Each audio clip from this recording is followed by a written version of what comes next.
அனைவருக்கும் வணக்கம். முத்து மீனாள் அவர்களுடைய வரலாற்று நூலான முள் நமக்கு பாடமாக உள்ளது. இந்த முள் பார்த்தீங்கன்னா, முள் அப்படின்னு நம்ம நினைக்கும் போதே தி ஜானகிராமனுடைய மோக முள், இயேசு கிறிஸ்துவினுடைய ஒரு முள்முடி ஒரு குறியீடாக இருப்பதை நாம் அறிந்திருப்போம்.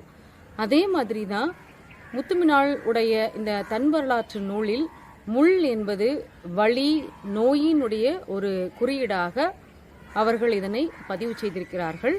முத்துப்பிள்ளை என்று இயற்பெயர் கொண்ட முத்துமீனாள் 1970ஆம் ஆண்டு மதுரை மாவட்டம் மேலூர் வட்டம் அல்டாப்பட்டி கிராமத்தில் சின்னையின் மீனாட்சி தம்பதிகளுக்கு பிறந்த 6 குழந்தைகளில் 4வது பெண் குழந்தையாக இவங்க பிறந்திருக்கிறாங்க. வளர்ந்த சூழல் பார்த்தீங்கன்னா முழுவதுமாக ஒரு கிறிஸ்துவ சூழலில் தான் வளர்ந்திருக்கிறார்கள். இவருடைய கணவர் பெயர் ஐயனார், மகனின் பெயர் ஆனந்த புத்தன். இப்போ இந்த வரலாற்று நூலில் கன்னியர்கள் தம்முடைய வாழ்க்கையை அர்ப்பணித்து தொடுநோயால் பாதித்திருக்கக்கூடிய மக்களினுடைய விடுதலைக்காக அரும்பாடுபட்டு அவர்களை ஆதரவோடும் ஆசியோடும் தம்மை அர்ப்பணித்து கொண்ட அந்த ஒரு எண்ணங்கள் தான் முத்துமீனாளை வாழ்க்கை பயணத்தில் வெற்றி நடை போட ஒரு உறுதுணையாக இருந்திருக்கிறது. அது மட்டும் இல்லாமல் பார்த்தீங்கன்னா, இதில் ஒரு தொழுநோய் வந்த மக்களை சமுதாயம் எவ்வாறு பார்க்கிறது, அந்த தொழுநோயினுடைய அறிகுறிகள், அதனுடைய சிகிச்சை முறைகள், உடலியல் சார்ந்த சிக்கல்கள், பாலியல், விடுதியினுடைய ஒரு விதிமுறைகள், கன்னியர்களினுடைய கனிவு, கண்டிப்பு, கருணை, அந்த விடுதியினுடைய விதிமுறைகளை ஏற்றுக்கொண்டு வாழக்கூடிய ஒரு நிலை, இதையெல்லாம் மிக இயல்பாக எளிமையான ஒரு நடையில முத்துமீனாள் அவர்கள் பதிவு செய்திருக்கிறார். மேலும் தனக்கு ஆபரேஷன் நடக்கும்பொழுது ஏற்பட்ட ஒரு அனாதை உணர்வு, யாரும் இல்லாத ஒரு நிலை, தாம் பூப்படையும் பொழுதும் தன்னோடு இருக்கக்கூடியவர்களால் ஏற்பட்ட துன்பங்கள் அல்லது மற்றவருக்கு ஏற்பட்ட துன்பங்கள், துயரங்கள், தன் தோழிகளினுடைய தற்கொலைகள், அவர்களுக்கு ஏற்பட்ட ஏமாற்றங்கள், தாம் அருகே கண்டு கேட்ட பக்கத்து வீட்டுக்காரர்களுடைய ஒரு கணவன் மனைவியின் சந்தேக போராட்டங்கள், இது மாதிரி நிறைய விஷயங்களை தன்னுடைய நூலில் பதிவு செய்திருக்கிறார். இதில் சிறப்பாக சொல்லக்கூடியது என்ன அப்படின்னாக்கா, இவ்வாறு விதமான செயல்களையெல்லாம், நிகழ்வுகளையெல்லாம் அவர்கள் கண்டும் கேட்டும் அனுபவித்தும் வந்தது, உணர்ந்ததை தாம் ஒரு எளிய நடையில் இதனை பதிவு செய்திருக்கிறார். அது மட்டும் அல்லாமல் தனக்கான ஒரு தனித்துவத்தோடு தன் நிலை மாறாமல் வாழ்ந்த ஒரு பெருமிதத்தை இந்த நூலில் பதிவு செய்திருக்கிறார் முத்துமீனாள் அவர்கள். இதை உங்களுக்கு சுருக்கி ஒளி வடிவமாக கொடுத்துள்ளோம். மாணவிகள் இதனை கேட்டு பயன்பெறுமாறு கேட்டுக்கொள்கிறேன். நன்றி. பெண் குழந்தை பிறக்கவில்லையே என்று அம்மா கவலையாயிருந்தாள். அடுத்தடுத்து 4 ஆண் குழந்தைகள் பிறந்தன. 5வது முறையாக கருவுற்ற போது இதுவும் ஆண் குழந்தையாகத்தான் இருக்கும் என்ற பயத்தில் கருவை அழித்துவிட மருந்து குடித்தாள். ஆனால் கரு கலையவில்லை. 10 மாதம் கழித்து மாட்டுக் கொட்டகையில் பிரசவம் பார்த்தார்கள். வைக்கோல் விரித்து அதன் மேல் சாக்கை விரித்திருந்தார்கள். பெண் குழந்தை பிறந்தது. அம்மாவுக்கு அளவிட முடியாத மகிழ்ச்சி. அந்த நேரத்தில் பாட்டி உடம்புக்கு முடியாமல் படுக்கையில் கிடந்தாள். பிறந்த பெண் குழந்தை அழுகும்போது படுக்கையிலிருந்து சத்தம் போடுவாள். தன்னை கொல்வதற்காகத்தான் இந்த பெண் பிள்ளை பிறந்திருக்கிறது என்று பயந்து கொண்டிருந்தாள். எப்போ பார்த்தாலும் காக்கா கரையிற மாதிரி கரையுது, இவளை கொண்டு போய் கறிக்கம்மாயில் போடுங்க என்று திட்டுவாள். அப்போது பக்கத்து வீட்டு பாட்டி, அடி ஏண்டி கருப்பாயி இப்படி பேசுகிற, பிள்ளைய பாரு, பள்ளத்தெருவுள்ள வில்லக்கண்டு விளையிற மாதிரி செக்கச்செவேல்னு அழகாக இருக்குது, உனக்கு என்ன இனிமே குடும்பத்தில் இருந்து பிள்ளையை பெறப்போறியா என்ன, நீ செத்தாதான் என்ன குடிமுழுகி போச்சு என்று பாட்டியை திட்டுவாள். ஆனாலும் பாட்டி பயந்தபடி எதுவும் நடக்கவில்லை. 6 மாதத்தில் எழுந்து நடக்க ஆரம்பித்து விட்டாள். அவ்வளவுதான். பாட்டிக்கு பேத்தியின் மேல் பாசம் அதிகமாகிவிட்டது. எந்நேரமும் பேத்தியை தரையில் விடுவதில்லை. கொஞ்சி குழாவி கொண்டிருப்பாள். பேத்தி 2 வயதை கடந்த பிறகுதான் இறந்து போனாள். பள்ளிக்கூட விடுமுறையில் ஊருக்கு வரும் மாமன் மகன் தொட்டிலில் கிடக்கும் பெண் குழந்தையை தூங்க வைப்பதற்காக ஆட்டி விடுவான். அப்போது அத்தையும் சித்தியும் கிண்டலாக, இப்போவே பாரு பயலுக்கு ஆசைய, நீ கெட்டிக்க போகிற பொண்ணுடா, நல்லா தொட்டில ஆட்டி விடு என்று சொல்லி சிரிப்பார்கள். பள்ளிக்கூடத்தில் 3ஆம் வகுப்பில் மல்லிகா தான் எனக்கு நெருங்கிய தோழி. பள்ளிக்கூடத்திலும் வெளியேயும் இணைப்பிரியாமல் இருப்போம். முதல் தெருவில் எனது வீடும் அதற்கடுத்த தெருவில் அவளது வீடும் இருந்தன. ஊரில் குடிதண்ணீர் எடுக்க 1 கிலோமீட்டர் தூரம் நடந்து போய் தான் எடுத்து வர வேண்டும். போகும்போது விளையாட்டும் பேச்சுமாக ரொம்ப சந்தோஷமாக இருக்கும். தண்ணீர் எடுக்கும் குளத்திற்கு தர்மம் என்று பேர் சொல்வார்கள். எப்போதும் அந்த குளத்தில் நீர் வற்றாது. அந்த தண்ணீரை குடிக்க குடிக்க ஆசையாயிருக்கும். வயதானவர்கள் உயிர் இழுத்து கொண்டிருக்கும் போது தர்ம தண்ணீரை தொண்டையில் நனைத்தால் உயிர் பிரிந்துவிடும் என்று பேசிக்கொள்வார்கள். தண்ணீர் எடுக்க நானும் மல்லிகாவும் சேர்ந்து போவோம். தர்மத்தை சுற்றிலும் மாமரம், நாவல் மரம், புளிய மரம் என்று நிறைய மரங்கள் இருக்கும். அந்தந்த சீசனில் அந்தந்த பழங்களை பிரித்து தின்போம். தர்மத்துக்கும் ஊருக்கும் இடையில் ஒரு பாறையை கடந்துதான் போக வேண்டும். பாறையில் பல்லவர் கால சிற்பங்கள் இருக்கும். ஒரு இடத்தில் அந்த பாறையை குடைந்து சிவன் கோயில் ஒன்று இருக்கும். அங்கு ஒரு பெரிய பீடத்தில் சிவலிங்கம் இருக்கும். நுழைவாயில் 2 பக்கமும் சிற்பங்கள் செதுக்கியிருக்கும். மலையின் உச்சியில் ஒரு இடத்தில் யானையின் கால் தடம் ஏணி மரம் போல அந்த பாறையில் பதிந்திருக்கும். பாறையின் உச்சியில் சிறிய கல்தூண் ஒன்று இருக்கும். அதன் மேல் பகுதியில் குழி மாதிரி இருக்கும். அதில் கார்த்திகை தீப நாளன்று எண்ணெய் ஊற்றி விளக்கு போடுவார்கள். சிவன் கோவிலில் பொங்கல் வைத்து சாமி கும்பிடுவார்கள். சில நாள் குளிப்பதற்கு கிணறுகளுக்கு செல்வோம். அதில் நீச்சல் அடித்து குளிப்போம். ஆண்கள் வருகிறார்களா என்று சுற்றுமுற்றும் பார்த்துவிட்டு மேலே இருந்து குதிப்போம். கம்மாயில் குதிக்கும்போது இக்கரையில் இருந்து அக்கறைக்கு முதலில் யார் போறது என்று பந்தயம் கட்டி நீச்சல் அடிப்போம். கிணற்றிலோ கம்மாயிலோ குளிப்பதென்றாலே நானும் மல்லிகாவும் ரொம்ப விருப்பத்தோடு போவோம். ஒரு நாள் சென்னாரம்பட்ட பாய்கிட்ட அம்மா என்னை அழைத்து சென்று காட்டினாள். இவ கன்னத்தில் சிவப்ப கருவா அளவுக்கு மாதிரி தழும்பு ஒன்று இருக்கு, இது என்னன்னு பார்த்து சொல்லுங்க என்றாள். அவர் நன்றாக முகத்தை உத்து பார்த்துவிட்டு சொன்னார், அழகான பிள்ளை முகத்தில் உள்ளது ஒரு நோய், அதாவது தொழுநோய் படை. ஆனால் இது ஆரம்பம்தான், கவனிச்சு மாத்திரை மருந்து சாப்பிட்டு வந்தால் சரியாயிடும் என்றார். உடனே அம்மா அழ ஆரம்பித்து விட்டாள். ஆம்பளை பிள்ளைனாலும் பரவாயில்லை, நம்ம தலைமுறையில் இப்படி யாருக்கும் வந்ததில்லையே என்று என்னை கட்டி கொண்டு அழுதாள். எனக்கு வைத்தியம் பார்க்க வேண்டும் என்று விசாரித்ததில் அரசாங்க மருத்துவமனையிலிருந்து மாதம் ஒரு முறை ஊருக்கு வருவதாகவும் ஊராட்சி மன்ற அலுவலகத்திலிருந்து தான் மாத்திரை மருந்து கொடுக்கிறார்கள் என்பதும் தெரிந்தது. மாதத்தின் முதல் வாரத்தில் மருத்துவ முகாம் நடந்தது. அங்கு அப்பாவோடு நான் சென்றேன். டாக்டர் பரிசோதனை செய்தார். கன்னத்தில் தடித்திருந்த இடத்தில் ஊசியை வைத்து குத்திவிட்டு வலிக்குதா என கேட்டார்.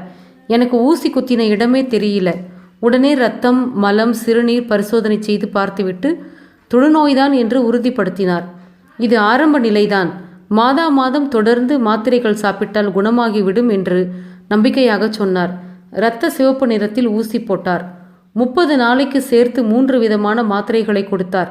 4 மாதங்களுக்கு பிறகு பக்கத்து கிராமத்துக்கு வந்து மாத்திரைகளை வாங்க சொல்லிவிட்டார்கள். அந்த ஊர் எங்கள் ஊரை விடவும் கொஞ்சம் பெரிய ஊர். 2 கிலோமீட்டர் தூரம் நடந்து வயல் வழியாக செல்ல வேண்டும். கொஞ்ச நாள் அங்கு போய் மாத்திரை வாங்கி வந்தேன்.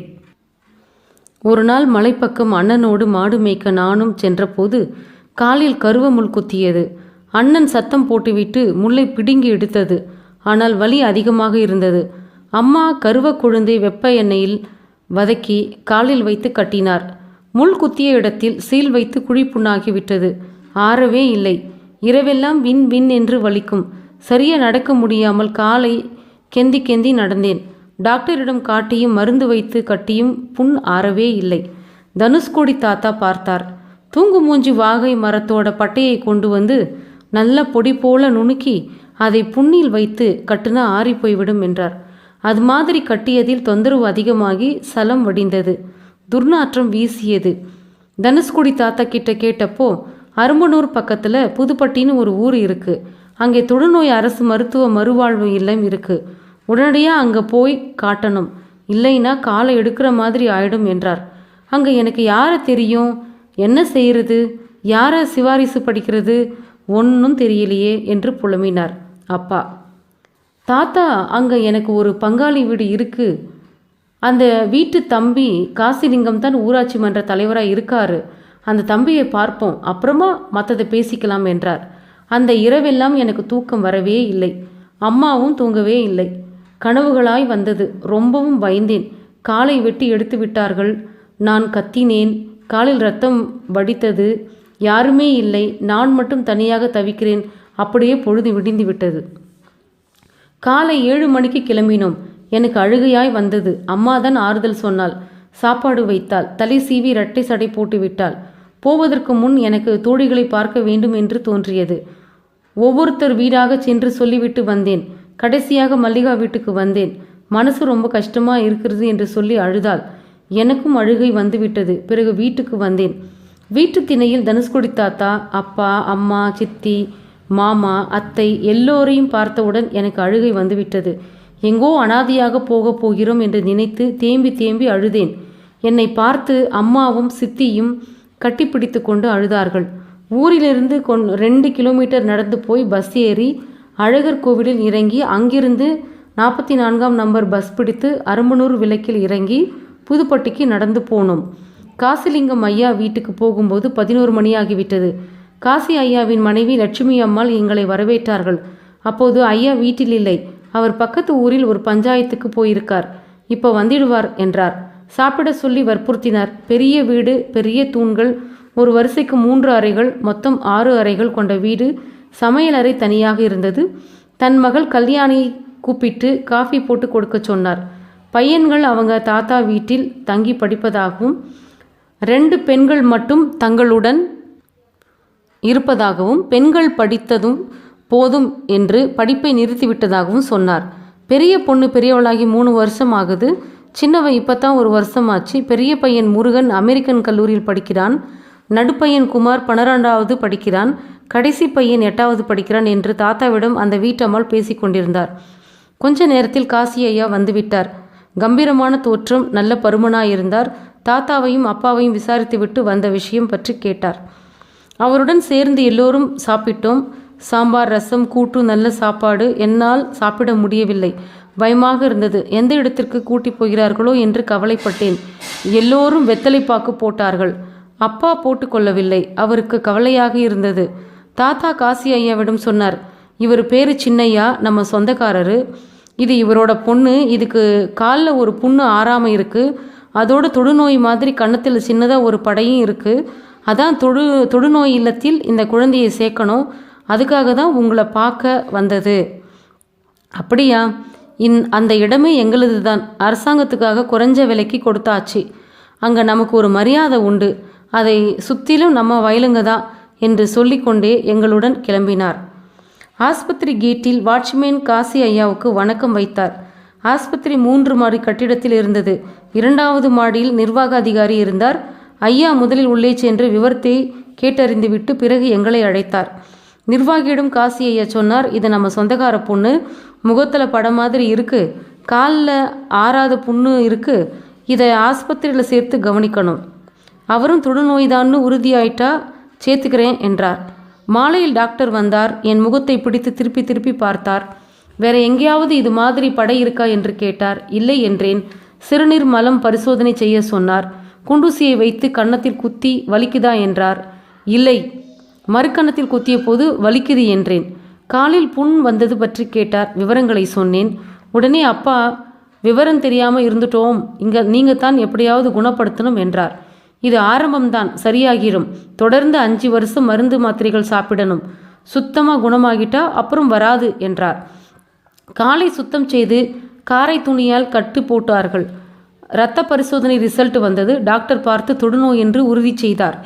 காசி ஐயாவிடம் நிர்வாக அதிகாரி சொன்னார். இந்த பெண்ணை விட்டுட்டு போங்க. பெண்களுக்கு தனி பிரிவு இருக்குது. அங்கே தங்க வச்சுக்கிறோம். நீங்கள் துணிமணி மற்ற சாமானங்களெல்லாம் கொண்டு வந்து கொடுத்துருங்க. இங்கே சோப்பு எண்ணெயெல்லாம் நாங்களே இலவசமாக தருவோம். வேற ஒன்றும் பயப்படாமல் தைரியமாக போங்க என்றார். பெயர், முகவரி, வயது விவரங்கள் எல்லாம் எழுதி கொண்டு கண்ணையா என்பவரை அழைத்து பெண்கள் பகுதியில் விட்டுட்டு விவரம் சொல்லிட்டு வா என்று கட்டளையிட்டார். நான் கிளம்பும்போது அப்பா அழுது விட்டார். ஆனால் நான் தைரியமாக இருந்தேன். எனக்கு அழுகை வரவில்லை. காசி ஐயா தைரியம் சொல்லி அப்பாவை அழைத்து சென்றார். பெண்கள் பகுதிக்கு போனேன். அங்கு ஒரு ஆயா இருந்தார். இங்கு உன்னை மாதிரி நிறைய பொண்ணுங்க இருக்காங்க. அதனால் பயப்பட வேண்டியதில்லை. தைரியமாக கொடுத்துக்கிற மாத்திரையே தொடர்ந்து சாப்பிட்டு வந்தால் குணமாகிடும் என்றார். வள்ளி என்ற பெண்ணை கூப்பிட்டு இந்த பாப்பாவை பக்கத்தில் இருக்க வச்சுக்கோ என்று கூறினார். வள்ளியக்கா சன்னலோரம் இருந்த இடத்தில் ஒரு இரும்பு பட்டியை வைத்திருந்தார். எல்லோரும் தனித்தனியாக ஒரு பாய் தலையணை, போர்வை, கொஞ்சம் பாத்திரங்களும் வைத்திருந்தார்கள். கட்டில் கிடையாது. கீழ்த்தரையில்தான் துணி விரித்து படுத்து கொள்ள வேண்டும். மாலை 6 மணிக்கே இரவு சாப்பாடு கொடுத்து விடுவார்கள். ஆண்களும் பெண்களும் தனித்தனியாக வரிசையாக சென்று வாங்கி கொள்ள வேண்டும். அன்று இரவு வள்ளியக்கா சாப்பாடு வாங்கி கொடுத்தார். இரவு உறங்கிவிட்டு காலையில் 6 மணிக்கு எழுந்து குளித்து விட்டு வந்தேன். தலை பின்னி கொண்டிருந்த வள்ளியக்காவிடம் நானும் பின்னிக்கொண்டேன். 7 மணிக்கு மணி அடித்ததும் எல்லோரும் தனித்தனியாக அளந்து டீ கொடுத்தார்கள். அடுத்து 8:30 மணிக்கு ஒரு மணி அடித்தது. பழையபடி வரிசையில் நின்று பொங்கல் வாங்கி வந்து சாப்பிட்டோம். பிறகு மருத்துவமனை அலுவலகம் முன்பு உட்கார சொன்னார்கள். 2 பேர் பெரிய நோட்டுகளை எடுத்து வந்தனர். வருகை பதிவீடு போல பெயர்களை வாசித்த போது ஒவ்வொருவரும் எழுந்து பதில் கொடுத்தார்கள். என் பெயரை வாசித்த போது வணக்கம் சொன்னேன். டாக்டர் வந்ததும் சிலருக்கு மாத்திரை கொடுத்தார்கள், சிலருக்கு ஊசி போட்டார்கள். எனக்கு மாத்திரை கொடுத்து ஊசியும் போட்ட பின்பு கால் புண்ணுக்கு கட்டு போட்டார்கள். வார்டில் அப்பாவும் அம்மாவும் வந்திருந்தார்கள். அம்மா என் தலைவிதியை சொல்லி அழுது கொண்டே இருந்தது. வீட்டிலிருந்து சமைத்து எடுத்து வந்திருந்ததை சாப்பிட்டேன். அப்பா ஒரு இரும்பு பெட்டியில் துணிமணிகள், சாப்பாட்டு தட்டு, ஒரு டம்ளர், சின்ன தூக்கு, சின்ன கிண்ணம், போர்வை, சோப்பு எல்லாம் வாங்கி வந்திருந்தார். பெட்டியை வள்ளியக்காவின் பெட்டி பக்கத்தில் வைத்து கொண்டேன். ஆயாவிடம் அம்மா உங்களை நம்பித்தான் விட்டுட்டு போகிறோம், பத்திரமா பார்த்துக்குங்க என்றாள். டாக்டரிடம் பேசிவிட்டு அம்மாவும் அப்பாவும் கிளம்பினார்கள். மறுநாள் காலையில் புண்ணை சுற்றி இருந்த தோல் பகுதியை வெட்டிவிட்டு புண்ணை நன்றாக சுத்தம் செய்து மருந்து வைத்து பின்னர் மாவுக்கட்டு போட்டார்கள். 1 மாதம் வரை கட்டு பிரிக்க முடியாது என்று மாவுக்கட்டுக்குள் தண்ணீர் படாமல் பார்த்து கொள்ள வேண்டும் என்று டாக்டர் சொன்னார். மாவு கட்டோடு சேர்த்து கட்டை போல் வைத்து அதில் 2 தடித்த ரப்பரை வைத்திருந்தார்கள். அன்று மாலை வரை நடக்க முடியாமல் காலை நீட்டியபடி வைத்திருந்தேன். அன்று முதல் 1 மாதத்திற்கு கீழ் அறையில் தங்கியிருக்க சொன்னார்கள். கழிப்பறைக்கு செல்வதற்கு மட்டுமே நடந்தேன். 1 மாதம் கழித்து கட்டு பிரித்ததில் புண் ஆறிவிட்டிருந்தது. ஆனால் கால் சிறுத்து போன மாதிரி இருந்தது. காலை தரையில் வைத்தால் கூசியது. கால் பகுதி எடையில்லாமல் லீஸாக இருந்தது. மெதுவாக ஊன்றி ஊன்றி நடந்தேன். கொஞ்ச தூரம் நடக்க சொல்லி பார்த்துவிட்டு நரம்பில் ஏதோ பிரச்சனை இருப்பதால் 1 வருடம் கழித்து சின்ன ஆபரேஷன் செய்தால் இடது கால் போல சரியாகிவிடும் என்று டாக்டர் சொன்னார். ஒருமுறை அப்பா என்னை பார்க்க வரும்போது அவருடன் 50 வயது மதிக்கத்தக்க ஒருத்தரும் வந்தார். அப்பா அவரை எனக்கு புளியம்மா அத்தை வீட்டு சொந்தம் என்று அறிமுகப்படுத்தி அவருக்கு ஊரு மணப்பட்டி, இங்கே தான் 5 வருஷமாக தங்கியிருக்காரு என்றார். அவரிடம் உங்கள் மக மாதிரி பார்த்துக்கணும் என்றார் அப்பா. அவரும் ஆத்தா உனக்கு நான் பெரியப்பா முறை என்று சொல்லிவிட்டு அவர் தங்கும் அறைக்கு என்னை அழைத்து சென்றார். அன்று முதல் 1 வருடம் பெரியப்பாவுடன் தான் இருந்தேன். அவரும் தன் மகள் போல கவனித்து கொண்டார். மருத்துவமனை 15 ஏக்கர் பரப்பளவில் இருந்தது. மருத்துவமனையின் உள்ளே நுழையும் போது இடது புறத்தில் பெரிய சர்ச் ஒன்று இருக்கும். அங்கேயே ஆரோக்கிய மாதா பீடம், புனித அந்தோனியார் பீடம், லூர்து மாதா பீடம், புனித ஜோசப் பீடம் போன்றவை சிறு சிறு ஆலயங்கள் போல தனித்தனியாக இருக்கும். ஒவ்வொரு நாள் மாலையிலும் ஒவ்வொரு பீடத்தின் முன்னமர்ந்து ஜெபமாலை சொல்வோம். அந்தந்த பெயருடைய திருநாளில் விசேஷ பூஜைகளும் நடக்கும். வரிசையாக 4 கட்டிடங்கள், கீழே 2 புறமும் வரிசையாக அறைகள். அடுத்த மாடி ஹால், மேலே மொட்டை மாடி. கீழிருந்து மேலே போவதற்கு படிகள் உண்டு. ஒவ்வொரு கட்டிடத்துக்கு இடையிலேயும் வீதி மாதிரி இருக்கும். ஒவ்வொரு அறைக்கு முன்பாக பூச்செடிகள் வளர்ந்திருக்கும். முதல் மாடியில் பெண்களுக்கானது. கீழ் அறையில் குடும்பங்கள் இருக்கும். அதாவது அங்கு உள்ள நோயாளிகள் ஆண்களும் பெண்களும் தங்களுக்கு விருப்பமானவர்களுடன் திருமணம் செய்து கொண்டு வாழலாம். அதற்கு எந்த தடையும் கிடையாது. 2 கட்டிடங்களின் இருபுறமும் குடும்பங்கள் தான். ஒரு வரிசைக்கு 10 அறைகள். மொத்தம் 40 அறைகளில் குடும்பங்கள் இருந்தன. பெற்றோர்கள் கைவிரல் கால்விரல் இல்லாதவர்களாக இருந்தாலும் அவர்களின் குழந்தைகள் அழகாக இருக்கும். தொழுநோயில் 2-3 வகை இருக்கிறது. சிலருக்கு உடம்பு முகம் எல்லாம் கொப்புளம் கொப்புளமாக பார்க்க விகாரமாக இருக்கும்.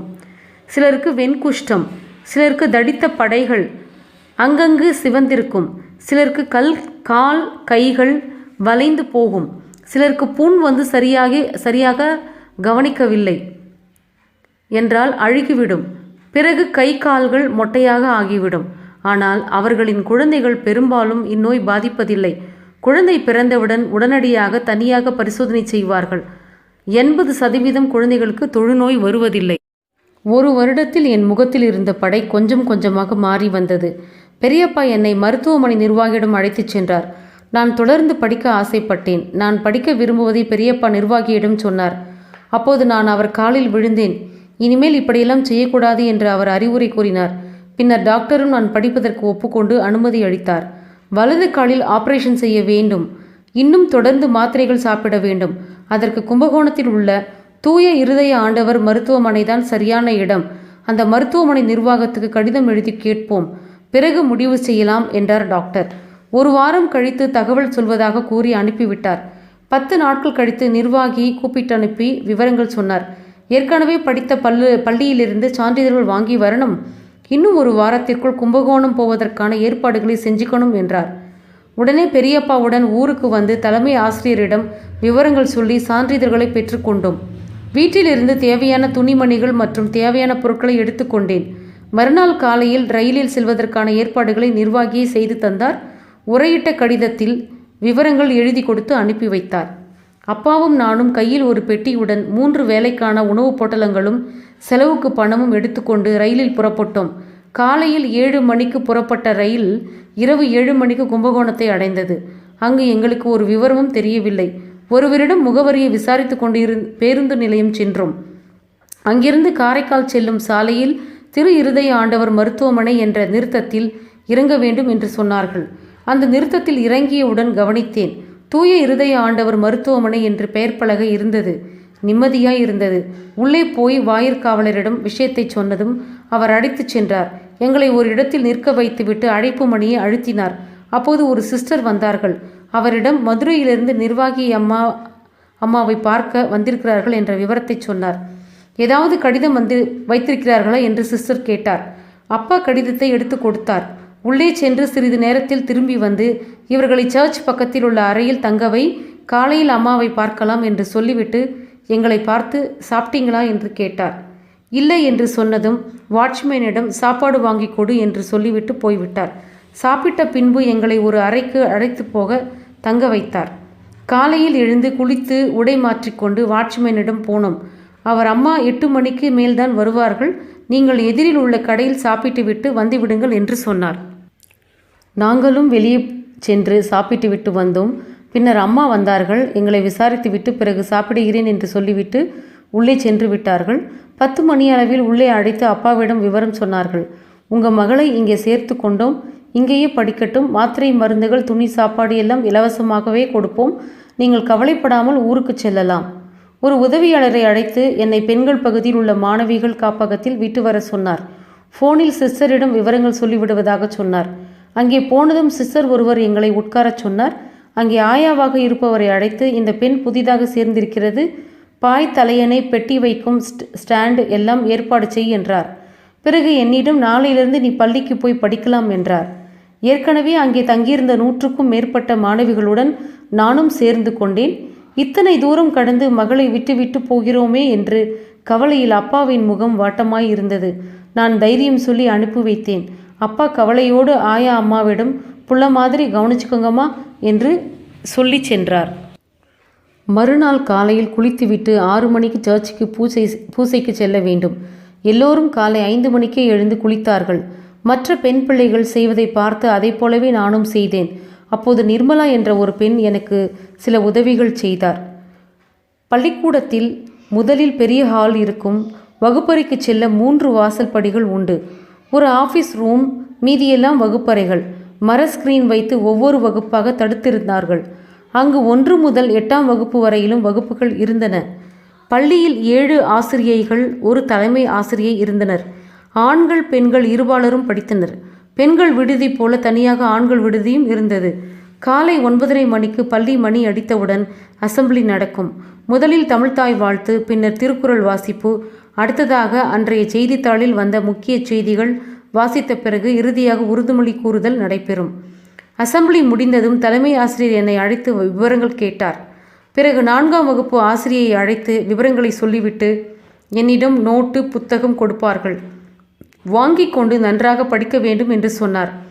ஆசிரியையுடன் வகுப்புக்கு சென்றேன். அவர் 2வது பெஞ்சில் அமரச் சொன்னார். வருகை பதிவேட்டில் என் பெயர் சேர்க்கப்பட்டிருந்தது. ஆசிரியை எனக்கு புத்தகம், நோட்டு, பை, பென்சில் எல்லாம் கொண்டு வந்து கொடுத்தார். பெற்றுக்கொண்டு நன்றி தெரிவித்தேன். நன்றி என்ற வார்த்தையை அன்றுதான் நான் முதன்முறையாக உணர்ந்தேன். மனதின் ஆழத்திலிருந்து அந்த வார்த்தை வெளிவந்தது. அந்த பள்ளியில் படிக்கும் எல்லா மாணவர்களும் தொழுநோயினால் பாதிக்கப்பட்டவர்களாகத்தான் இருந்தனர். தொழுநோய் உள்ளவர்களின் குழந்தைகளும் இருப்பார்கள். சில அனாதை குழந்தைகளும் படித்தார்கள். குழந்தைகளின் எதிர்காலத்தை மனதில் கொண்டு நோய் குணமாகி வெளியே செல்லும்போது படிப்பறிவோடு அவர்கள் செல்ல வேண்டும் என்பதால் இந்த பள்ளியை அவர்களே நடத்தினர். பள்ளியில் நடத்திய பாடங்கள் எதுவும் எனக்கு புரியவில்லை. முதலில் நடந்த மாத தேர்வில் சரியாக மதிப்பெண் வாங்கவில்லை. அதற்காக ஆசிரியை அடித்தார். என்ன இப்படி மக்கா இருக்கிறியே என்று திட்டிவிட்டு இனிமேல் ஒழுங்கா கவனமாக படித்து நல்ல மார்க் வாங்கணும் என்று ஆசிரியை அறிவுறுத்தினார். நான் தலையாட்டினேன். மாடு மாதிரி தலையாட்டினா போதாது, நல்லா படிக்கணும் என்றார். நான் இயேசுவிடம் வேண்டிக் கொண்டேன்.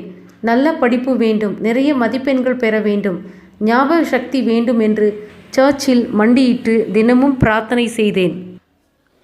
ஜூன் மற்றும் ஆகஸ்ட் மாதங்களில் சரியாக மார்க் வாங்காமல் இருந்த நான் கஷ்டப்பட்டு படித்து காலாண்டு தேர்வில் 80% மதிப்பெண் பெற்றேன். எனக்கே ஆச்சரியமாக இருந்தது. என் வகுப்பாசிரியையும் ஆவலுடன் கேட்டார். அவருக்கு நான் காப்பி எடுத்து எழுதியிருப்பேன் என்று சந்தேகம். நான் இரவு 10 மணி வரைக்கும் கண் விழித்து படித்ததாக சொன்னேன். மகிழ்ச்சியாக என்னை பாராட்டினார். எனக்கு சந்தோஷத்திற்கு அளவே இல்லை. இயேசுவுக்கு மனதார நன்றி சொன்னேன். பள்ளியில் ஆண்கள் பெண்கள் என மொத்தம் 200 பேர் இருந்தோம். நாளடைவில் பள்ளிக்கூடத்தில் எல்லாம் பழகிவிட்டது. சுத்தமாக பயம் தயக்கம் என்பது அற்றுப்போய் எல்லோரிடமும் நல்ல முறையில் பழகினேன். நான் நன்றாக படிக்க ஆரம்பித்த பிறகு வீட்டிற்கு மாதத்திற்கு ஒரு கடிதம் எழுத ஆரம்பித்தேன். வருடத்திற்கு ஒரு முறை அப்பா வந்து பார்க்க வருவார். அப்போது சாப்பாடு, முறுக்கு, சீடை, பாட்டில் ஊறுகாய், தின்பண்டங்கள் எல்லாம் வாங்கி வருவார்.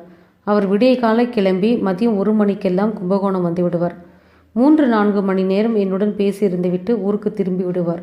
கோடை விடுமுறையில் நான் ஊருக்கு சென்று விடுவேன்.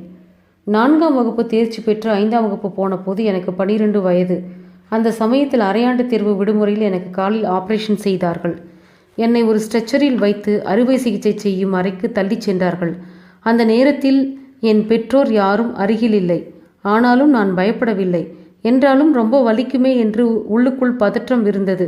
அப்போது இயேசுவே மாதாவே, நான் உங்கள் பிள்ளை, நீங்கள்தான் என்னை காப்பாற்ற வேண்டும் என்று ஆபரேஷன் செய்யும் போது வழியே இருக்கக்கூடாது என்று வேண்டிக் கொண்டேன். நான் யாருமில்லாத அனாதை போல கிடந்ததை நினைத்து கண்களில் கண்ணீர் வழிந்தது. நாமெல்லாம் கடவுளின் குழந்தைகள், கடவுள் நம்மை காப்பாற்றுவர் என்ற நம்பிக்கை மனதில் பதிந்தது. ஆபரேஷன் தியேட்டருக்குள் கொண்டு சென்றதும் என் தலைக்கு மேல் பெரிதாக வட்டமான கலரான விளக்குகள் தெரிந்தன. கொஞ்ச நேரத்தில் மயக்க நிபுணர் பாண்டியன் என்பவர் வந்து என் பெயர், ஊர், படிப்பையெல்லாம் கேட்டுவிட்டு கொண்டே தலையை முழங்காலில் பதித்து குனிந்து உட்கார சொன்னார். முதுகு தண்டில் ஒரு ஊசி போட்டார். கடுமையாக வலித்தது. இயேசுவே என்று வேண்டிக் கொண்டேன். அப்பொழுது 4-5 டாக்டர்களுடன் பல்லாண்டு டாக்டர் உள்ளே வந்தார். பிறகு எதுவும் எனக்கு நினைவில்லை. நினைவு திரும்பிய போது கொஞ்சம் வலிக்க ஆரம்பித்தது. சிஸ்டர் வந்து ஒரு பெரிய டம்ளரில் பழ ஜூஸ் கொடுத்தார். கால் குணமாகிவிடும், தைரியமாக இருக்க வேண்டும் என்று சொன்னார். என்ன தேவை என்றாலும் தன்னிடம் கேட்க வேண்டும் என்று பயப்படக்கூடாது என்றும் சொன்னார். எனக்கு அழுகை வந்து விட்டது. அப்போது சிஸ்டர் என் முகத்தை தன் மார்பில் சாய்த்து முதுகில் தட்டி கொடுத்தார். அழக்கூடாது என்று ஆறுதல் கூறினார். பிறகு டாக்டர்கள் வந்து பார்த்தனர். ஆபரேஷன் செய்த அறுவை சிகிச்சை நிபுணர் டாக்டர் பல்லாண்டும் அப்போது வந்தார். 1 வாரத்திற்கு அங்குமிங்கும் காலை அசைக்கவே கூடாது என்று சொன்னார். நான் நர்ஸ் கையில் ஊசி போட்டுவிட்டு மாத்திரையும் தண்ணீரும் கொடுத்தார். பிறகு ஆயாவை கூப்பிட்டு சாப்பிட ஏதேனும் கொடுக்க சொன்னார். ஆயா 4 இட்லி எடுத்து வந்தார். ஆயாவை அக்கா என்று தான் கூப்பிடுவோம். அவருக்கு 30 வயது இருக்கும். அவர் பெயர் மேரி. நான் சாப்பிட்டதும் அக்கா இடத்தை சுத்தம் செய்துவிட்டு தட்டை எடுத்து சென்றார். மறுநாள் காலையில் எனக்கு கடுமையாக பசித்தது. அக்காவிடம் சொன்னேன். அப்போது பல்பொடியை இடது கையில் கொட்டி பல் துலக்கும் போது வாஷ் பேஷனை கையில் பிடித்து எனக்கு உதவி செய்தார். பிறகு ஒரு பிஸ்கெட் பாக்கெட்டை சாப்பிட சொல்லிவிட்டு தண்ணீர் கொடுத்தார். 1 வாரம் அசையவே இல்லை. படுக்கையில் இருந்தபடியே சிறுநீர் மலம் கழிப்பது எல்லாம் அக்காவின் உதவியோடு தான் நடந்தது. மேரி அக்காவை இப்போது நினைத்தாலும் கண்கள் நிறையும். ஆபரேஷன் முடிந்த மறுநாள் இரவு காலில் வலி அதிகமாகிவிட்டது. தாங்க முடியாத வலியால் கத்திக்கொண்டிருந்தேன். இரவு 10 மணிக்கே மேல் இருக்கும். எல்லோரும் தூங்கிக் கொண்டிருந்தார்கள். அன்றைக்கு மருத்துவமனை கலையரங்கில் அருள்மிகு ஐயப்பன் என்ற திரைப்படம் ஓடிக்கொண்டிருந்தது. மார்கழி மாதங்களில் முருகன், ஐயப்பன் திரைப்படங்கள் திரையிடுவார்கள். எனக்கு படத்தின் வசனம், பாட்டு எல்லாம் காதில் விழுந்து கொண்டிருந்தது. ஆனாலும் தூக்கம் வராமல் வலியால் துடித்து கொண்டிருந்தேன். என் சத்தம் கேட்டு நர்ஸும் அக்காவும் ஓடி வந்தார்கள். நர்ஸ் ஒரு ஊசி போட்டுவிட்டு தூக்க மாத்திரை கொடுத்தார்கள். அப்போதுதான் ஆறுதலுக்கு ஆள் இல்லாமல் தனிமையின் பயங்கரத்தை உணர்ந்தேன். ரொம்ப அவஸ்தைகளோடு தூங்கிவிட்டேன். விடுமுறை முடிந்து பள்ளி திறந்ததும் கட்டுப்போட்ட காலோடு மெதுவாக நடந்து பள்ளிக்கு சென்றேன். 40 நாட்கள் கழித்துத்தான் கட்டை பிரித்தார்கள். பிறகு கொஞ்சம் கொஞ்சமாக காலை தரையில் ஊன்றி நடக்க பயிற்சி அளிக்கப்பட்டது. ஒரு காலை ஊன்றி சிகிச்சை செய்த காலை தூக்கி கொண்டு நடக்க வேண்டும். ரொம்பவும் வலியாகவும் சிரமமாகவும் இருக்கும். கைகளால் கட்டை ஊன்றி நடப்பவர்களை பார்த்தால் பழைய நினைவுகள் இப்பவும் கண்முன் நிழலாடும். என்னுடைய 14ஆம் வயதில் 7ஆம் வகுப்பு படித்தேன். அப்போது காலாண்டு தேர்வு முடிந்து விடுதியில் தங்கியிருந்தேன். இன்னும் பள்ளி திறக்க 3 நாட்களே இருந்தன. இரவெல்லாம் வயிறு வலித்து கொண்டே இருந்தது. விடியற்காலை 5 மணி இருக்கும். என் உள்ளாடைகள் ஈரமாகவும் ஒரு மாதிரி கசகசவென்றும் இருந்தன. எனக்கு ஒன்றும் புரியவில்லை. பயமாக இருந்தது. உடனே வார்டு ஆயா அக்காவிடம் வந்து சொன்னேன். அவர் உடனே என்னை தனியாக அழைத்துச் சென்று ஆடையை பார்த்துவிட்டு, இங்கேயே இரு, எங்கேயும் போயிடாதே, வந்துடுறேன் என்று சொல்லிவிட்டு போய் சிஸ்டரை அழைத்து வந்தார். சிஸ்டர் வந்து என் கன்னத்தில் தட்டி கொடுத்துவிட்டு, நீ பெரிய பெண்ணாகிவிட்டாய் என்று சொல்லி சந்தோஷப்பட்டார். 10 நாளைக்கு பள்ளிக்கு போக வேண்டாம் என்று சொல்லிவிட்டார். பிறகு சுசீலா, ஸ்டெல்லா, ரோசி எல்லோரையும் அழைத்து வரச் சொன்னார். அவர்கள் வந்தவுடன் என்னை குளிக்க வைத்து இனி எப்படி நடந்து கொள்ள வேண்டும் என்பதை சொல்லிக் கொடுக்க சொன்னார். என் தோழிகள் சிலரை அழைத்து தோட்டத்தில் உள்ள மல்லிகை, கனகாம்பரம் பூக்களை பறித்து கட்டி தலையில் வைத்து விடுங்கள் என்றார். ஆயா அக்காளிடம் ஒரு வாரத்துக்கு காலையில் கோழி முட்டையும் நல்லெண்ணெயும் பெரிய கிச்சனிலிருந்து வாங்கி வந்து தரச் சொன்னார். தையல் அறையில் 2வது பீரோவில் புது துணியில் பாவாடை சட்டையை தைத்து தாவணியும் கொடுக்க சொல்லிவிட்டு என்னிடம் இனிமே தாவணித்தான் போடணும் என்றார். 10 நாட்களும் நல்ல சாப்பாடு கொடுத்தார்கள். ஆயா அக்கா வெந்தயக்களியும் உளுத்தங்களியும் கிண்டி கொடுத்தார். அம்மாவுக்கு கடிதம் எழுதினேன். உடனடியாக அப்பாவும் அம்மாவும் புறப்பட்டு வந்தார்கள். பலகாரம், புது துணியெல்லாம் கொண்டு வந்தார்கள். பிறகு 10 நாட்கள் முடிந்து பள்ளிக்கு சென்றேன்.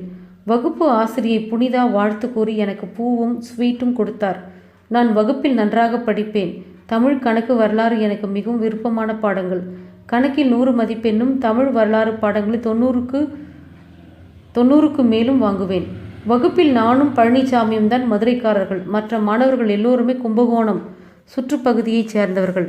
படிப்பில் வழக்கமாக எனக்கும் அருமையனுக்கும் தான் போட்டி வரும். அவனும் நன்றாக படிப்பான். என்னை விட 2 வயது மூத்தவன். அவனுக்கு சொந்த ஊர் ஆடுதுறைக்கு பக்கத்தில் ஒரு கிராமம். அவன் நல்ல நிறம், உயரமாக இருப்பான். கவர்ச்சியான முகம், 20 வயது மதிக்கத்தக்க தோற்றத்தில் இருப்பான். என் மீது அருமையனுக்கு காதல் ஏற்பட்டது. எனக்கும் என்றுதான் சொல்ல வேண்டும். இதை காதல் என்று சொல்ல முடியுமா தெரியவில்லை. இனக்கவர்ச்சியாக இருக்கலாம். கடிதங்கள் கொடுத்து பரிமாறிக்கொள்வது, தின்பண்டங்கள் பரிமாறிக்கொள்வது போன்றவை நடந்தது. பள்ளிக்கு பின்புறத்தில் மாந்தோப்பு, முந்திரி மரங்கள் இருக்கும். மாம்பழம், முந்திரி மரங்கள் மரத்திலேயே பழுத்து தொங்குவதை பார்க்க ஆசையாயிருக்கும். மதிய சாப்பாட்டு நேரங்களில் அருமையனும் இன்னும் சில பேரும் திருட்டுத்தனமாக தோப்புக்குள் நுழைந்து பழங்களை பறித்து தருவார்கள். நாங்கள் வெளியே நின்று கொண்டு காவல் காப்போம். யாராவது வந்தால் சிக்னல் கொடுப்போம். அவர்களும் உடனே குனிந்து வெளியே வந்து விடுவார்கள். சங்கரி என்றொரு அக்கா எனக்கு 4 ஆண்டுகள் முந்தைய வகுப்பில் படித்து வந்தார். 8ஆம் வகுப்பை முடித்துவிட்டு 9, 10ஆம் வகுப்புகள் தரங்கம்பாடி கிறிஸ்தவ பள்ளி விடுதியில் தங்கி படித்து வந்தார். மருத்துவமனைக்கும் அந்த பள்ளிக்கும் நெருக்கமான தொடர்பு உண்டு. சங்கரி அக்கா ரொம்ப அழகாக இருப்பார். முன்னேற்றில் இருபுறமும் முடியை வெட்டி சுருட்டி விட்டிருப்பார். அவரின் தாயார் தொழுநோயால் பாதிக்கப்பட்டவர். அவரது தம்பி என்னுடன் படித்து வந்தான். செங்கல்பட்டுக்கு பக்கத்தில் அவர்களது சொந்த ஊர். ஆனாலும் விடுமுறை நாட்களில் எங்கும் போகாமல் விடுதியிலேயே தங்கிவிடுவார்கள். ஒரு நாள் திடீரென்று சங்கரி அக்காவை மதரும் சிஸ்டரும் திட்டிக் கொண்டிருந்தார்கள். உன் அம்மாவை வர சொல் என்று சத்தம் போட்டார்கள். அப்போது அக்கா அழுதார். அவரின் அம்மா வந்த பிறகும் சிஸ்டர் சத்தம் போட்டார்கள். அவரது அம்மா, தயவு செஞ்சு இந்த ஒரு தடவை மன்னிச்சு விட்டு விடுங்க, அவனை என்ன செய்யணும்னு சொல்லுங்க, அதுக்கு புத்திமதி சொல்லி கூட்டியாரேன். உங்களை விட்டா எங்களுக்கு யாரு கதி, வேற நாதி இல்லாதவங்க நாங்க, இந்த வாட்டி விட்டுடுங்க என்று அழுது கெஞ்சினார். மதரும் சிஸ்டரும் உறுதியாய் மறுத்து விட்டார்கள். இவளால் மற்ற பிள்ளைங்களும் கெட்டு போயிடுவாங்க, நீ கூட்டிக்கிட்டு போயிடு என்று திட்டவட்டமாக சொல்லிவிட்டார்கள்.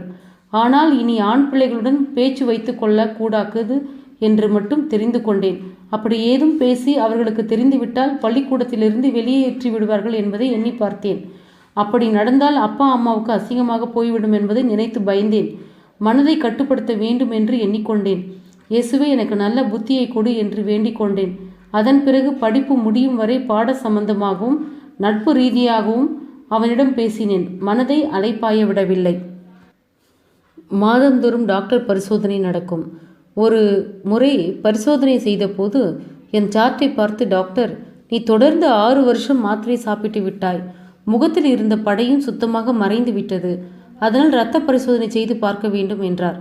மறுநாள் சாப்பிடாமல் வெறும் வயிற்றோடு பரிசோதனைக்கு சென்றேன். வலது கையில் இரத்தம் எடுத்த இடத்தில் பேனாவால் ஒரு வட்டம் போட்டுவிட்டு 1 வாரம் கழித்து வந்து காட்ட வேண்டும் என்று சொல்லி அனுப்பிவிட்டார்கள். 1 வாரம் கழித்து பார்த்ததில் அந்த இடத்தில் வீக்கம் வற்றி தழும்பாக மாறிவிட்டது. டாக்டர் பார்த்துவிட்டு, நல்ல முழுமையாக குணமாகிவிட்டது, இனிமேல் மாத்திரை சாப்பிட தேவையில்லை என்று கூறிவிட்டார். எனக்கு ரொம்பவும் சந்தோஷமாகிவிட்டது. உடனடியாக அப்பாவுக்கு தகவல் தெரிவித்து அவருடன் ஊருக்கு வந்து விட்டேன். சிறையிலிருந்து விடுதலை பெற்றது போல் இருந்தது. 8ஆம் வகுப்பில் நல்ல மதிப்பெண்கள் பெற்றிருந்தேன். மதுரைக்கு சென்று மதரை பார்த்தோம். மதர் முதலில் நான் படிப்பதற்கு உதவி செய்ய மறுத்துவிட்டார். மறுமுறை அவர்களை பார்த்து, நான் முதலில் புதுப்பட்டியில்தான் இருந்தேன், பிறகு கும்பகோணத்தில் படித்தேன் என்று அறிமுகம் செய்து கொண்டு அவர்களிடம் எல்லாவற்றையும் விளக்கமாக கூறினேன். மதுரையைச் சேர்ந்த நிர்வாகி சிஸ்டர் மார்கரேட் என் மதிப்பெண்களை பார்த்துவிட்டு லத்தீனில் மதரிடம் பேசினார். அதன் பிறகு நான் படிக்க உதவி செய்ததாக உறுதியளித்தார். அன்றிலிருந்து எனக்கு படிப்பு முடியும் வரை மதர் தான் உதவி செய்து வந்தார். ஒரு முறை அரையாண்டு தேர்வுக்கு விடுமுறைக்கு ஊருக்கு போயிருந்தேன். போனதும் கேள்விப்பட்ட விஷயம் ரொம்ப அதிர்ச்சியாக இருந்தது. நம்ப முடியவில்லை. மனசு பொறுக்காமல் அழுதுவிட்டேன். சின்ன வயதிலிருந்து என்னுடன் அன்பாய் பழகி வந்த மல்லிகா அரளி விதையை அரைத்து குடித்துவிட்டு இறந்து விட்டாளாம். அதிர்ச்சியிலிருந்து என்னால் மீள முடியவில்லை. முத்தையாவைத்தான் கல்யாணம் செய்து கொள்ள வேண்டும் என்று பிடிவாதமாக சொல்லி வந்திருக்கிறாள். ஆனால் அவள் அம்மாவோ அவளின் நம்பிக்கைக்கு அவன் தம்பிக்குத்தான் கல்யாணம் செய்து வைப்பேன் என்று தீர்மானமாக சொல்லி நிறைய கொடுமைகள் செய்தாளாம். அவளால் தாங்க முடியாமல் வாழ்ந்தால் முத்தையாவோடு வாழ வேண்டும் என்று எண்ணி, இல்லாவிட்டால் இந்த உயிர் தேவையில்லை என்று முடிவெடுத்து விட்டாள். ஒரு நாள் காலையில் புல்லறுக்க வயலுக்கு போனவள் அங்கேயே அவர்கள் வீட்டு கிணத்து மேட்டில் அரளி விதையை அரைத்து குடித்துவிட்டு அங்கேயே செத்து கிடந்திருக்கிறாள். அந்த பக்கமாய் வயலில் களை எடுத்துவிட்டு வந்த பெண்கள் பார்த்து வந்து சொல்லிய பிறகுதான் விஷயம் தெரிந்திருக்கிறது. அரண்டு புரண்டு அதற்கு பிறகு போய் பார்ப்பதற்குள் இறந்து விட்டாளாம். ஊர் சனமே கிணத்து மேட்டில் குவிந்து விட்டது. அவளின் அப்பாவுக்கு ஆள் அனுப்பியிருந்தார்கள். விஷயம் கேள்விப்பட்டு முத்தையாவும் ஓடி வந்து கதறி புலம்பி அழுதானாம். ஐயோ, அவசரப்பட்டு ஏன் இப்படி செஞ்ச மல்லிகா? என்கிட்ட சொல்லியிருந்தா நான் வந்து கூட்டிட்டு போயிருப்பேனே, அதுக்குள்ளே இப்படி செய்திட்டியே, நான் என்ன செய்வேன் என்று தலையில் அடித்து கொண்டு அழுதானாம். அவளின் அத்தை கருப்பாயும், அட பாவி, நான் வந்து எத்தனை தடவை பொண்ணு கேட்டேன், பொண்டாட்டிக்கு பயந்து இப்படி பேசாமல் இருந்திருக்கிறியேடா, அநியாயமாக ஒரு புள்ள வாழ்க்கையை நாசமாக்கிட்டியே, வாழ வேண்டிய வயசில் இப்படி மண்ணுக்குள்ளே போயிருச்சே, வெள்ளியை உருக்கி ஊற்றிட்டியே, தங்கத்தை உருக்கி தரையில் ஊற்றிட்டியே என்று புழம்பிக் கொண்டு அழுதார். அம்மாக்காரி ராட்சசி, வாய் விட்டு கூட அழவில்லை, இப்படியும் ஒரு பெண்ணா, கல்லு மனசுக்காரியா இருப்பாளே என்று ஊரில் பேசிக்கொண்டனர். பெத்தவளே மகளோட சாவுக்கு காரணமாக இருப்பாளா? மாமியார் கொடுமை தாங்காமல் செத்துப்போன மருமகள்களை நிறைய பேர் பார்த்திருக்கலாம். ஆனால் தாயோட கொடுமை தாங்காமல் செத்த மகளை மல்லிகா ஆகிவிட்டாள். அவள் மாதிரி ஒரு தோழி எனக்கு வேறு யாருமே கிடையாது, அமையவும் முடியாது. 1 வாரமாக எனக்கு மனசே சரியில்லை. அவளோடு பேசினது, விளையாடியது, தண்ணீர் எடுக்க செல்லும்போது மாங்காய் அடித்து தின்றது, கம்மாயில் பந்தயம் கட்டி நீச்சல் அடித்தது, அவளை அம்மா அடித்தது, திட்டியது, சின்ன சின்ன விஷயங்களை எல்லாம் அவளை கன்னத்திலும் தொடையிலும் கிள்ளியது, அவள் பட்ட வேதனைகளும் அவமானங்களும் என் மனதில் ஓடின. என்னை அறியாமல் கண்ணீர் வழிந்தது. 12ஆம் வகுப்பு தேர்வு முடிவுகள் அறிவிக்கப் போகிறார்கள் என்றதும் எனக்கு ஆர்வமும் பதற்றமும் அதிகமாகிக் கொண்டே போனது. செய்தித்தாளில் எல்லா மாணவர்களும் தங்கள் எண்களை தேடி அங்கும் இங்கும் அலைந்து கொண்டிருந்தார்கள். என்னுடைய எண்ணை பார்த்தால் இல்லை, நான் ஃபெயிலாகிவிட்டேன். எனக்கு துக்கம் நெஞ்சை அடைத்தது, மனம் வேதனை அடைந்தது. குழப்பத்துடனேயே வீட்டுக்கு வந்துவிட்டேன். மறுநாள் மதிப்பெண் பட்டியல் வாங்க பள்ளிக்கு சென்றபோது மதிப்பெண்களை நோட்டீஸ் போர்டில் ஒட்டியிருந்தார்கள். வேதியியல் பாடத்தில் 69 மதிப்பெண்கள் பெற்று 1 மார்க்கில் ஃபெயிலாகியிருந்தேன். எனக்கு அடக்க முடியாமல் அழுகை பொங்கிக் கொண்டு வந்தது. 1 மார்க்கில் ஃபெயிலாகி விட்டார்களே என்று ரொம்ப வருத்தப்பட்டேன். என் ஆசிரியரும் 1 மதிப்பெண்ணில் ஃபெயிலானதற்காக வருத்தப்பட்டு கவலைப்படாதே, மறுபடியும் அந்த ஒரு பாடத்தை எழுதி பாஸ் பண்ணிவிடலாம் என்று ஆறுதல் கூறினார்கள். மதிப்பெண் பட்டியல் வாங்கிய பிறகு ஒரு தனியார் துட்டேரியில் சேர்ந்து படித்தேன். தினமும் பஸ்ஸில் போய் வருவதற்கு சிரமமாக இருந்தது. அதனால் கிறிஸ்தவ விடுதி ஒன்றில் 250 ரூபாய் பணம் கட்டி தங்கிக் கொண்டேன். அந்த விடுதியில் பெரும்பாலும் வேலைக்கு செல்லும் பெண்கள் தங்கியிருந்தார்கள். டுட்டோரியல் சென்டருக்கு பக்கத்திலேயே உள்ள விடுதி என்பதால் என்னை போன்ற சிலரும் தங்கியிருந்தார்கள். ஒரு நாள் காலையில் 8 மணி இருக்கும். அன்றைக்கு விடுமுறை நாள். நாங்கள் சில பேர் பின்பக்கத்தில் படித்து கொண்டிருந்தோம். அப்போது விடுதியிலிருந்து ஒரே சத்தமாக கேட்டது. உள்ளே போய் பார்த்தபோது 2வது மாடியில் ஒரு அறையில் கூட்டமாயிருந்தது. சுமதி, கீதா என்ற இருவர் அந்த அறையில் தங்கியிருந்தார்கள். திடீரென்று சுமதியின் கழுத்தில் கை வைத்து நெரிக்கப் போய்விட்டாள் கீதா. அவள் சத்தம் போட்டுக்கொண்டே வெளியே ஓடிவிட்டாள். ஆனாலும் இவள் விடாமல் அவளை பிடித்து இழுத்து போய் ஏதோ செய்திருக்கிறாள். அவள் சத்தம் போடவே பக்கத்து அறையிலிருந்து எல்லோரும் கூடிவிட்டார்கள். வார்டனும் வந்துவிட்டார். கீதாவுக்கு கண்களில் இரண்டும் சிவந்து முகம் ஒரு மாதிரி வெறி பிடித்த மாதிரி இருந்தது. 2 பேரையும் வார்டன் அழைத்து போய் விசாரணை நடத்திவிட்டு அரை மணி நேரம் கழித்து அனுப்பிவிட்டார். இருவரையும் தனித்தனி அறைகளுக்கு அனுப்பி வைத்தார். சுமதி அழுது கொண்டிருந்தாள்.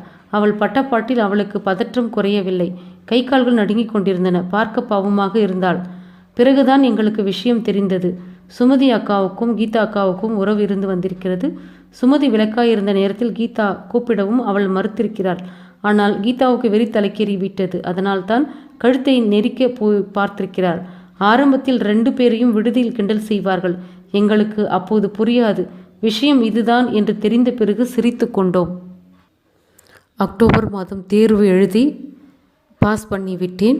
தொடர்ந்து படிக்கலாம் என்றால் வீட்டு சூழல் காரணமாக என்னால் தொடர்ந்து படிக்க முடியவில்லை.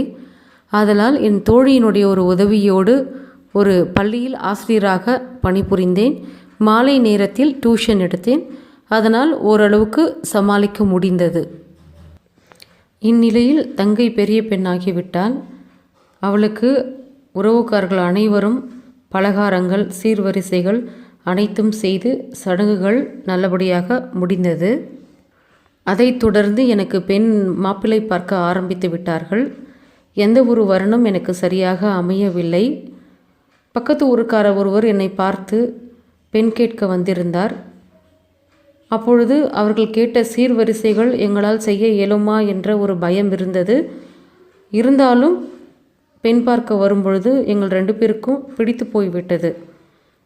பிடித்து இருந்த வீட்டிற்கு போய் நாங்கள் செய்தி சொல்கிறோம் என்று சென்றவர்கள் செய்தி சொல்லாமலேயே காலத்தை தாழ்த்தி கொண்டிருந்தார்கள். என்ன என்று புரோக்கரிடம் விசாரித்த போது தான் தெரிந்தது, அந்த பெண்ணுக்கு சிறு வயதாக இருக்கிறப்போ ஏதோ ஒரு நோய் வந்துடுச்சு, அதனால் அந்த பொண்ணு வேண்டாம் அப்படின்னு அவங்க வீட்டில் இருக்கிறவங்க எல்லாம் சொல்லியிருக்கிறாங்க. ஆனால் மாப்பிள்ளைக்கு விருப்பம் என்றாலும் திருமணத்துக்கு அப்புறம் திரும்ப அது மாதிரி ஒரு நோய் வந்தால் நம்ம என்ன பண்ணுறது, வந்துடுச்சுன்னா நம்ம என்ன பண்ண போகிறோம் அப்படின்ற ஒரு பதட்டத்தோடு நம்ம அந்த பொண்ணை திருமணம் செஞ்சுக்கல வேணாம் அப்படின்னு சொல்லிட்டு இந்த பெண்ணை வேண்டாம் என்று சொல்லிவிட்டார்கள் என்று புரோக்கரிடம் சொல்லி அனுப்பியிருந்திருக்கிறார்கள். இதனால் மனம் முடிந்து போனார்கள் எங்களுடைய குடும்பத்தினர். இந்த நேரத்தில் பெரிய அண்ணனின் மூத்த பெண் பெரியவளாகிவிட்டாள்.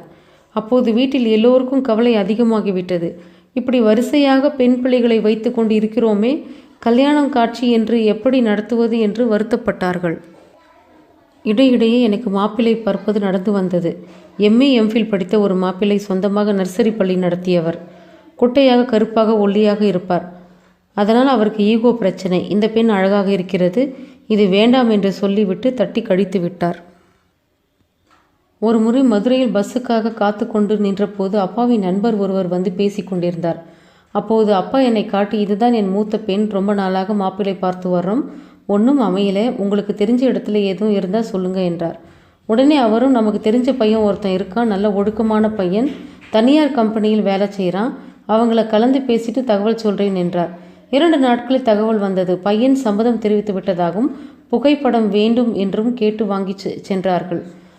அந்த மாப்பிள்ளை தன் நண்பர்களிடம் புகைப்படத்தை காட்டி, இந்த பெண்ணைத்தான் திருமணம் செய்து கொள்வேன் என்று சொல்லியிருக்கிறார். ஆனால் பெண் பார்க்க வரவே இல்லை. 2 மாதம் கழித்து அப்பாவின் நண்பர் அந்த மாப்பிள்ளையை அழைத்து வந்தார். ஆனால் மாப்பிள்ளை குனிந்த தலை நிமிரவே இல்லை. வீட்டில் கொடுத்த காஃபியை கூட அவர் குடிக்கவில்லை. ரொம்பவும் கூச்ச சுபாவமாக இருந்தார். நான் அவர்கள் முன் சென்று வணக்கம் தெரிவித்தேன். அப்போது அவர் எழுந்து நின்று எனக்கு வணக்கம் சொன்னார். ஆனால் ஏதோ பயந்த மாதிரி அவருக்கு கை கால்கள் நடுங்கின மாதிரி இருந்தது. எனக்கு ஒன்றும் புரியவில்லை. நாமே தைரியமாக இருக்கும்போது இவர் இப்படி பயப்படுகிறாரே, குனிந்த தலை நிமிராமல் உட்கார்ந்திருக்கிறாரே, இவர் நமக்கு சரியானவரா என்று நினைத்து குழம்பினேன். அப்பாவும் அவர் நண்பரும் பேசிக்கொண்டிருந்த போது இவர் ஒரு வார்த்தை கூட பேசவில்லை. என்னை ஒரு தடவை பார்த்துவிட்டு குனிந்தவர் பிறகு நிமிரவே இல்லை. எல்லோரிடமும் சொல்லிவிட்டு விறுவிறுவென்று சைக்கிளை எடுத்துக்கொண்டு போய்விட்டார். எனக்கு வருத்தமாக இருந்தது. எனக்கு வருகிற மாப்பிள்ளை நிமிர்ந்த நடையும் நேர்கொண்ட பார்வையும் உள்ளவராக இருக்க வேண்டும். ஜோடி பொருத்தம் சரியாக இருக்க வேண்டும். நல்ல உடை அணிய வேண்டும். தலையில் அழகாக தலைமுடி இருக்க வேண்டும். நல்ல மீசை. இப்படி நான் நிறைய கனவுகள் வைத்திருந்தேன். ஆனால் என் கற்பனைக்கும் இவருக்கும் கொஞ்சம் பொருத்தமே இல்லாமல் இருந்தது. அதனால் எனக்குள் ஒரு பெரிய மனப்போராட்டமே நடந்தது. அப்பா என்னிடம் என்னம்மா முடிவெடுத்திருக்கிற என்று கேட்டபோது உடனடியாக பதில் சொல்ல முடியாமல் 2 நாள் கழித்து சொல்கிறேன் என்றேன். அந்த நேரத்தில் மாப்பிள்ளையின் நண்பரது மனைவி என்று ஒருவர் வீட்டுக்கு வந்தார். அவர் பையனை பற்றிய விவரங்களை சொன்னார். எந்த கெட்ட பழக்கமும் இல்லாதவர், இலக்கியத்தில் ஈடுபாடு உள்ளவர், நல்ல முறையில் பெண்ணை வைத்துக்கொள்வார், அவருக்கு பெண்ணை பிடித்துவிட்டது என்று நிறைய சொன்னார். அதன் பிறகு நான் ரொம்பவும் குழம்பி விட்டேன். அந்த நேரம் பெரிய அண்ணனும் அவரை பற்றி விசாரித்து வந்து ரொம்ப நல்லவர் என்றும் அழகையோ வசதியோ நினைக்காதே, நல்ல குணமுள்ளவர், அதை மட்டும் பார்த்து முடிவு செய் என்று சொன்னார். நானும் தனியறையில் உட்கார்ந்து யோசித்தேன். தலை விதிப்படி நடக்கட்டும் என்று சம்மதம் சொல்ல முடிவெடுத்தேன். என்னையும் அறியாமல் என் கண்களில் கண்ணீர் வடிந்தது. அதை வெளிக்காட்டாமல் அப்பாவிடம் அந்த பையனே பேசி முடிங்க என்று சொல்லிவிட்டேன். அன்று இரவு சாப்பிடவே இல்லை. அம்மா எவ்வளவோ சொல்லியும் நான் சாப்பிடவில்லை. தூக்கம் வராமல் தவித்தேன். மறுநாள் அவர் பணிபுரியும் அலுவலகத்திற்கு அவரை பார்த்து பேச வேண்டும் என்று தோன்றியது. அங்கு சென்றதும் அவருக்கு முதலில் அதிர்ச்சியாக இருந்தது. ஆனாலும் கொஞ்ச நேரத்திற்கு பிறகு கேன்டீனுக்கு அழைத்துச் சென்று குளிர்பானம் வாங்கி கொடுத்தார். என் முகத்தையே பார்த்து கொண்டிருந்த அவருக்கு பயமும் பதற்றமும் இருப்பது தெரிந்தது. மின் விசிறி சுற்றி கொண்டிருந்தாலும் அவருக்கு வியர்த்து கொட்டியது. நான் தான் முதல் பேச ஆரம்பித்தேன். குளிர்பானத்தை நான் குடித்து முடிக்கும் வரை அவர் தொடவே இல்லை. பதற்றத்தில் இருந்தவர் கொஞ்சம் கொஞ்சமாக நிதானத்துக்கு வந்தார். நான் பேச பேச அவர் கண்களில் அரும்பிய கண்ணீரை துடைத்து விட்டு கொண்டார். எனக்கு ஒன்றும் புரியவில்லை. தவறாக எதுவும் பேசிவிட்டோமோ என்று பயந்தேன். அப்போது அவர் மனசு ரொம்ப சந்தோஷமாக இருக்குங்க, அதனால் தான் கண் கலங்கிடுச்சு, ரொம்ப மகிழ்ச்சி என்று சொல்லி என் கையை பிடித்து நன்றி சொன்னார். அதன் பின்னர் நாளாக அவரிடம் ஏகப்பட்ட மாறுதல்கள் தென்பட்டன. உடை அணிவதிலும் பேச்சிலும் நடத்தையிலும் தனி கவனம் செலுத்தினார். திருமண நிச்சயதார்த்தம் முடிந்த பிறகு நான் மதரை பார்க்க சென்றேன். திருமண தகவலை சொன்னபோது ரொம்பவும் சந்தோஷப்பட்டார். மாப்பிள்ளை பற்றிய விவரங்களையும் சொல்லிவிட்டு வந்தேன். திருமண வேலைகள் வேகமாக நடந்தன. நிச்சயத்திற்கு பின் நாங்கள் இருவரும் வெளியில் செல்லவில்லை. அவரே ஞாயிற்றுக்கிழமைகளில் எங்கள் வீட்டுக்கு வந்து போவார். கிராமத்தில் ஒரு கோவிலில் அவர் அதிக மரியாதை வைத்திருந்த நாகர்கோவில் எழுத்தாளரின் தலைமையில் தான் திருமணம் நடந்தது. திருமணத்தில் நிறைய எழுத்தாளர்கள் மற்றும் பல நண்பர்கள் வந்து ஆசீர்வதித்தனர். திருமணத்திற்கு மதர் 2 பவுனில் நகை செய்து போட்டார்கள். பெற்ற மகளுக்கு சீர் செய்வது போல எனக்கு மதர் பாத்திர பண்டங்கள், மிக்சி, குக்கர் என்று நிறைய செய்தார்கள். திருமணத்திற்கு வந்திருந்த நண்பர்களை கவனிப்பதிலேயே அவர் ரொம்பவும் கவனமாக இருந்தார். நான் ஒரு அறைக்குள் பசியோடு காத்திருந்தேன். ரொம்ப லேட்டாகவே சாப்பாடு கொடுத்தார்கள். அவர் எப்போதும் சாப்பிடவில்லை. எங்கள் வீட்டில் உள்ளவர்கள் சீர்வரிசை சாமான்களை கொண்டு வைப்பதில் அடுக்குவதில் கவனமாக இருந்தார்கள். நான் மட்டும் அறையில் வேடிக்கை பார்த்து கொண்டிருந்தேன். மாலை 4 மணி இருக்கும். பொருட்களை லாரியில் ஏற்றி கொண்டு எங்களையும் அவரது வீட்டில் கொண்டு வந்து விட்டுவிட்டு ஊர்க்காரர்களும் வீட்டு ஆட்களும் லாரியில் ஏறி ஊருக்கு கிளம்பி விட்டார்கள். எனக்கு எந்த பயமும் இல்லை. சந்தோஷமாக இருந்தேன். அங்கிருந்த எல்லோரிடமும் ரொம்பவும் சகஜமாக பேசி பழகினேன். பொதுவாக ஒரு கல்யாண புது பெண்ணுக்கு இருக்கும் பயம், பதற்றம் எதுவும் இல்லாமல் ரொம்பவும் இயல்பாகவே இருந்தேன்.